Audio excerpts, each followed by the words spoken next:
سابق ISI chief حمید گل کو ایک وقت تھا امریکہ کے کہنے پر جیو نے بند کر دیا تھا. ہمیں بکاؤ میڈیا کی ضرورت نہیں ہے, ہمیں بہادر میڈیا کی ضرورت ہے. جس کا کھاتے ہیں اس کا گن گاتے ہیں.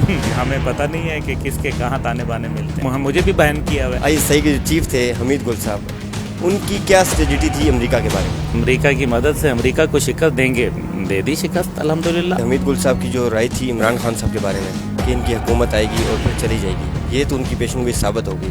تو آگے کیا سمجھتے ہیں, عمران خان کی حکومت دوبارہ آئے گی؟ وہ آئیں گے, حکومت کریں گے, لیکن بری طرح سے ناکام ہوں گے اور پھر ان کی حکومت چلی جائے گی. فوج کو سیاست میں کیوں لایا جاتا ہے؟ کوئی بھی ISI سے سیاسی سیل ختم کرنا نہیں چاہتا. عمران خان صاحب نے ذکر کیا میری جان کو خطرہ ہے, ایک ویڈیو بھی میرے پاس محفوظ ہے جو میں نے رکھ لی ہے. ویڈیو جو ہے وہ تو زیک گولڈ سمتھ تک پہنچ چکی ہے. میں یہ نہیں سمجھ سکتا کہ وہ زیک گولڈ سمتھ کے پاس کیوں پہنچی, جو جمائمہ کے بھائی ہیں. فوج کا وقار کس نے تباہ کیا, کیا سیاستدانوں نے یا فوج کے اندر کے معاملات میں؟ فوج کا وقار جو ہے میرے خیال میں سب سے زیادہ جو نقصان اس کو پہنچا وہ جنرل پرویز مشرف کے دور میں پہنچا, جہاں ایک غلط اور شرمناک یو ٹرن لیا. السلام علیکم ناظرین, آپ دیکھ رہے ہیں اسلام آباد TV, میں ہوں نکی گردیزی. ناظرین, سابق ISI چیف جنرل ریٹائر حمید گل کے صاحبزادے عبداللہ گل اس وقت میرے ساتھ موجود ہیں, ان سے ہم بات کریں گے. السلام علیکم سر. وعلیکم السلام. آپ کو کس نے کہا کہ وہ ریٹائرڈ ہیں؟ وہ تو کبھی خود نہیں مانتے تھے, وہ کہتے تھے میں حاضر سروس ہوں. اور آج دنیا سے بھی رخصت ہونے کے بعد آج 7 سال ہو رہے ہیں, کیا آپ کو ریٹائرڈ نظر آتے ہیں یا وہ میدان میں نظر آ رہے ہیں؟ آج بہت سارے وہ لوگ جو موجود ہیں لیکن وہ اپنی ریلیونس کھو بیٹھے ہیں. الحمدللہ میرے والد کو اللہ کی مہربانی سے یہ اعزاز حاصل ہے کہ وہ آج بھی لوگوں کے دلوں میں, اور لوگ ان کو روزانہ کی بنیاد پہ کوٹ کرتے ہیں. اور دنیا میں سب سے زیادہ, اور خاص طور پہ پاکستان میں سیاست ہو یا کچھ اور معاملات ہوں, اس میں جنرل حمید گل کا نام الحمدللہ بہت اچھے طریقے سے یاد رکھا جا رہا ہے. سر یہ بتائیے گا کہ جنرل ریٹائر حمید گل جو تھے, معذرت کے ساتھ ریٹائر نہیں کہتا ہوئے, ISI کے جو چیف تھے حمید گل صاحب, ان کی کیا اسٹریٹجی تھی امریکہ کے بارے میں؟ ان کی اسٹریٹجی جو ہے امریکہ کے بارے میں یہی تھی جو پھر امریکہ کے ساتھ ہو گیا. اب تو جو اس کے ساتھ جو ہاتھ ہونا تھا وہ ہو گیا. کہتے تھے نا کہ امریکہ کی مدد سے امریکہ کو شکست دیں گے, دے دی شکست الحمدللہ.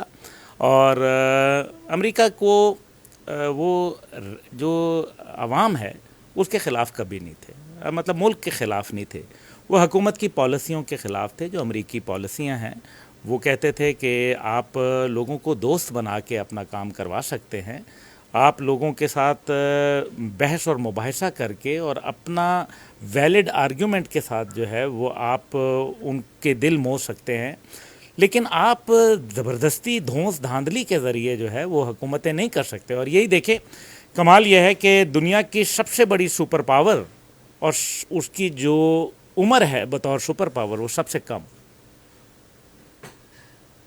مجھے یہ بتائیے گا کہ حمید گل صاحب کی جو رائے تھی عمران خان صاحب کے بارے میں کہ ان کی حکومت آئے گی اور پھر چلی جائے گی, یہ تو ان کی پیشن گوئی ثابت ہوگی.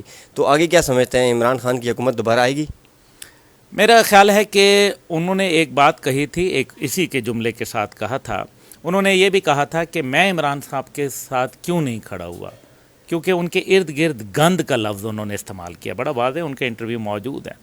اور انہوں نے یہی کہا کہ وہ آئیں گے, حکومت کریں گے, لیکن بری طرح سے ناکام ہوں گے اور پھر جو ہے وہ ان کی حکومت چلی جائے گی, اور پھر نوجوانوں کی امیدیں زمین بوش ہوں گی اور ان کے سپنے ٹوٹ جائیں گے, اور اس کے بعد یہ نظام لپیٹ دیا جائے گا. حکومت آنا یا جانا میرے خیال میں یہ اہمیت کا حامل نہیں ہے.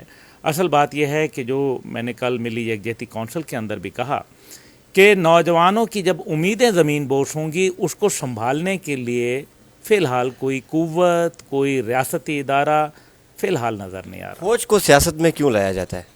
فوج کو سیاست میں بھٹو صاحب نے ایک صدارتی حکم نامے کے ذریعے جو ہے باقاعدہ ان کو ڈالا گیا, اور وہ 1974 میں کیا گیا. وہ واپس لے لیں, کس نے منع کیا ہے؟ لیکن بات یہ ہے کہ 3 حکومتیں پیپلز پارٹی کی آئیں, 3 جو ہے وہ مسلم لیگ کی آئیں, اور ایک جو ہے وہ PTI کی آئی, اور اب PDM کی ہے. کوئی بھی ISI سے سیاسی سیل ختم کرنا نہیں چاہتا.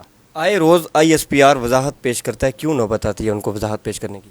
کیونکہ تمام سیاستدان آپ دیکھ لیں کہ چاہے وہ جو بڑی بڑی پارٹیاں ہیں, ان کے تمام لوگ اپنا فرض عین سمجھتے ہیں کہ وہ اپنی ناکامیوں اور کوتاہیوں اور کمزوریوں کو چھپانے کے لیے افواج پاکستان کو تنقید کا نشانہ بنائیں، جبکہ اس کے مقابلے میں بھارت جو کہ کمزور ترین ملک ہے اور اپنی دفاع کے حوالے سے آپ دیکھ لیں کہ ہر جگہ ان کو مار پڑتی ہے، ان کی فوج کا جو کردار ہے، اس کے باوجود نریندر مودی جو ہے وہ کہتے ہیں کہ جہاں فوجی نظر آئے اس کے لیے کھڑے ہو جاؤ، اس کے لیے تالیاں بجاؤ، اس کے لیے سیٹ اپنی چھوڑ دو اگر تم بس یا ٹرین میں ہو. اور دوسری طرف ہم صرف کیونکہ اپنے ہمارے نالائکوں کے بستے بھاری. اچھا، عمران خان صاحب نے ذکر کیا میری جان کو خطرہ ہے، ایک ویڈیو بھی میرے پاس محفوظ ہے جو میں نے رکھ لی ہے، اگر خدا نخواستہ مجھے کچھ ہوتا ہے تو اس کو آن ایئر کیا جائے گا، تو کیا سمجھتے ہیں اس میں کتنی صداقت ہے؟ چلیں آج نقی صاحب آپ کو میں بتا دوں کہ میری اطلاعات یہ ہیں کہ وہ ویڈیو جو ہے وہ تو زیک گولڈ سمتھ تک پہنچ چکی ہے.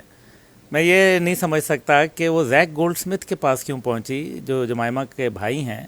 یہ میرے خیال میں ایک اور دوسری بات یہ ہے کہ آسیہ مسیح کے حوالے سے ان کے اپنے پی ٹی آئی کے کارکن جو ہیں خاتون، وہ بڑا ایئر وائی ٹی وی کے اوپر انہوں نے بولا کہ عمران خان صاحب نے رہا کروایا تھا. تو میرے خیال ہے کہ اس کا بھی جواب آنا چاہیے. اور آئے دن جو خطرے کی بات کرتے ہیں، یقیناً خطرات تو ظاہر ہیں، اور میرے خیال میں جو ریاستی اقدامات ہیں جو بھی ان کو دینے چاہیے بھی ہیں ان کو وہ دیے ہوئے بھی ہیں. باقی تو آپ کو معلوم ہے جان ایف کینیڈی بھی جو ہے وہ ان سے زیادہ سیکیورٹی تو کسی کے پاس نہیں تھی، لیکن پھر وہ ہوا. ضیاء الحق صاحب جو ہے ان کے ساتھ کیا ہوا، بے نظیر بھٹو کو بھی جو ہے وہ بہت مضبوط سیکیورٹی فراہم کی گئی تھی. لیکن میں سمجھتا ہوں کہ بطور سیاستدان اور ایک بہت پاپولر لیڈر کے طور پر ان کی جان کو ہر ممکنہ جو ہے وہ تحفظ دینا چاہیے.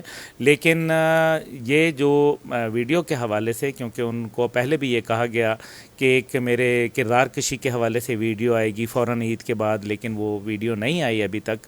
تو یہ بھی ویڈیو جو ہے میرے خیال ہے کہ انہوں نے اپنے تحفظات کا اظہار کر دیا. ایک زمانے میں مولانا فضل الرحمان صاحب نے بھی کہا تھا کہ اگر میری جان کو کچھ خطرہ ہوا تو فلانا شخص جو ہے رسپانسبل ہوگا، اور میں نے اس کے لیے جو ہے وہ باقاعدہ ایک جو کیا کہتے ہیں ایک سٹیمپ پیپر جو ہے اس پہ لکھ کے دے دیا ہے. میرے خیال میں یہ چیزیں چلتی رہتی ہیں. فوج کا وقار کس نے تباہ کیا؟ کیا سیاستدانوں نے یا فوج کے اندر کے معاملات نے؟ فوج کا وقار جو ہے میرے خیال میں سب سے زیادہ جو نقصان اس کو پہنچا وہ جنرل پرویز مشرف کے دور میں پہنچا، جہاں ایک غلط اور شرمناک یو ٹرن لیا اور ہم جو ہے وہ بالکل امریکہ کی غلامی میں جو ہے وہ آگے اتنے چلے گئے. لیکن اس کے بعد پھر وہ وقار بہتر ہوا جنرل اشفاق پرویز کیانی کے دور میں. پھر وہ فوج جو اپنے ہی ملک کے اندر یونیفارم پہننے کے لیے منع کر دیا گیا، جی ایچ کیو میں ہی پہنا کرتے تھے اور دفتروں میں پہنا کرتے تھے، وہ میرے خیال میں کیانی صاحب نے دوبارہ اس معاملے کو بحال کیا. اور پھر راحیل شریف صاحب کے دور میں اس کو بہت میرے خیال میں ایک اچھی پذیرائی ہوئی. شروع میں جنرل جو ہمارے قمر جاوید باجوہ صاحب ہیں انہوں نے بھی بہت میرے خیال میں ایک اچھا کردار جو دہشت گردی کے خلاف جنگ کے اندر کردار ادا کیا. لیکن اب جو ہے وہ معاملات خرابی کی طرف بڑھ گئے ہیں. آخری سوال کروں گا، سابق آئی ایس آئی چیف حمید گل کو ایک وقت تھا امریکہ کے کہنے پر جیو نے بند کر دیا تھا، ان کی جو خبریں اس پہ آف ایئر کر دیا گیا تھا، اور حمید گل نے اس کا شدید برہمی کیا تھا کہ جیو نیوز جو ہے وہ مجھے کوریج نہیں دے رہا، ہمیں بکاؤ میڈیا کی ضرورت نہیں ہے، ہمیں بہادر میڈیا کی ضرورت ہے. یہ آخری سوال ہے، اس پہ آپ کیا کہیں گے؟ میں ابھی بھی سمجھتا ہوں کہ مجھے بھی بین کیا ہوا ہے مجھے بھی مختلف ٹی وی بین کر دیتے ہیں. کیوں بین کرتے ہیں؟ اس وجہ سے کیونکہ جس کا کھاتے ہیں اس کا گن گاتے ہیں. ظاہر ہے ہمیں پتہ نہیں ہے کہ کس کے کہاں تانے بانے ملتے ہیں. میں بھی آج بھی اس بات پہ قائم ہوں. I appreciate bold media but I do not like sold media.